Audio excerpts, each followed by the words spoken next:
लेकिन बीजेपी का तो तर्क ही यही है ना कि दरअसल शिक्षा हो, स्वास्थ्य हो या अन्य सुविधाएं,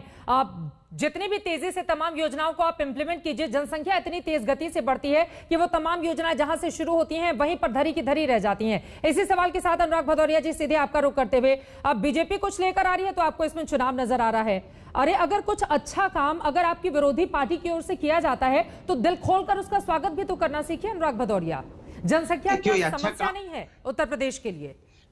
लेकिन अच्छा काम तो 4.5 साल पहले शुरू होना चाहिए था। जब भारतीय जनता पार्टी ने बात शुरू की थी 4.5 साल पहले तो शुरू किया नहीं, क्योंकि अब 4.5 साल हो गए सरकार पंचायती चुनाव बुरी तरह से हार गई है, तो उसको एहसास होने लगा है कि अब चुनाव में हारने वाले हैं। क्योंकि उत्तर प्रदेश के अंदर ना रोजगार से लोग आत्महत्या, बेरोजगारी से आत्महत्या कर रहे हैं, किसान आत्महत्या कर रहे हैं, यहाँ पे महंगाई से लोग आत्महत्या कर रहे हैं, कोरोना से लोगों की यहाँ पे मौतें हुई हैं, महिलाओं पर अत्याचार बढ़ा है, शराब माफियाओं का यहाँ व्यापार बढ़ा है, कच्ची शराब से जहरीली शराब लोगों की मौतें हुई है, यहाँ भू माफिया पैदा हो गई, यहाँ भ्रष्टाचारी पैदा हो गए हैं। अब ये उत्तर प्रदेश के अंदर में सरकार को लगा कि पंचायती चुनाव हार गए हैं, अब हमारा चुनाव 2022 में हार जाएंगे, तो जनता का ध्यान भटकाने के लिए आए हैं। इनको करना कुछ नहीं है, इनके पास ना मसौदा तैयार है कि असम के ऋण पे करेंगे, कि पंजाब की यहाँ मध्य प्रदेश में चल रहा है उसके हिसाब से करेंगे, या राजस्थान के हिसाब से करेंगे, या केरला के हिसाब से करेंगे, किसके हिसाब से करेंगे कुछ मालूम नहीं, बस बोल दिया, जिससे कि चलिए टाइम पास होगा, महीना 2 महीना इसी में डिबेट चलती रहेगी, थोड़ा असली मुद्दों से ध्यान भटकेगा। जिस तरह से आप देख रहे हो किस तरह से यहाँ पे चोरी चल रही है, भ्रष्टाचार तो यहाँ चरम सीमा पे है, अयोध्या तक में भ्रष्टाचार में लिप्त पाया जा रहा है, उसमें भी आप देख रहे हो किस तरह की बातें हो रही हैं। तो उत्तर प्रदेश के अंदर में चारों तरफ से भारतीय जनता पार्टी घिर चुकी है, उसके पास निकलने का कोई मौका नहीं बच रहा है, तो सोच रही कैसे हम मुद्दे को डाइवर्ट करें, और कुछ नहीं है करना इनको, कुछ नहीं। मैं चित्रा जी आपको बोल रहा हूं,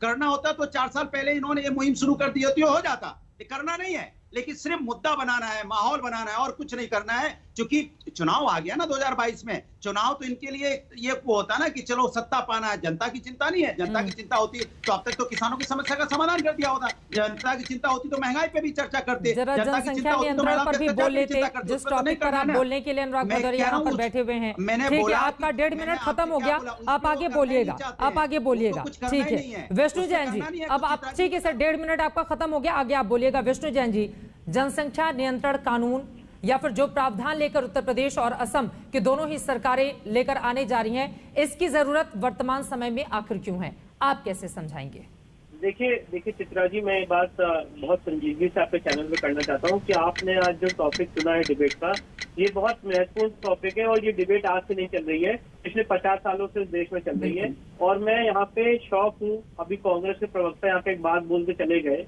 जिनकी आपने बाइट चलाई कि जनसंख्या नियंत्रण केंद्र का सब्जेक्ट है। मैं उनसे हाथ जोड़ के विनती करता हूँ कि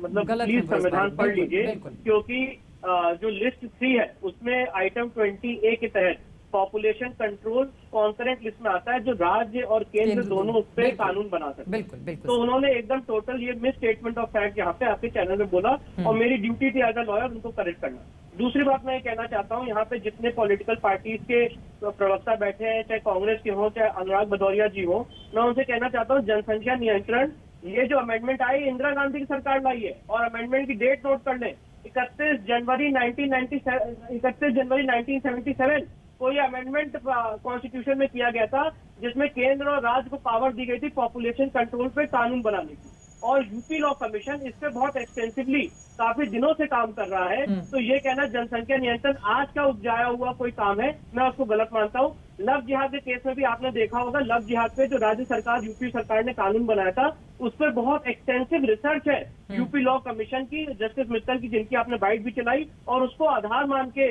राज्य सरकार ने उस पर कानून पारित किया था। एक बात आपके माध्यम से और कहना चाहता हूँ, यूनाइटेड नेशंस ने 2015 में department of economics and social affairs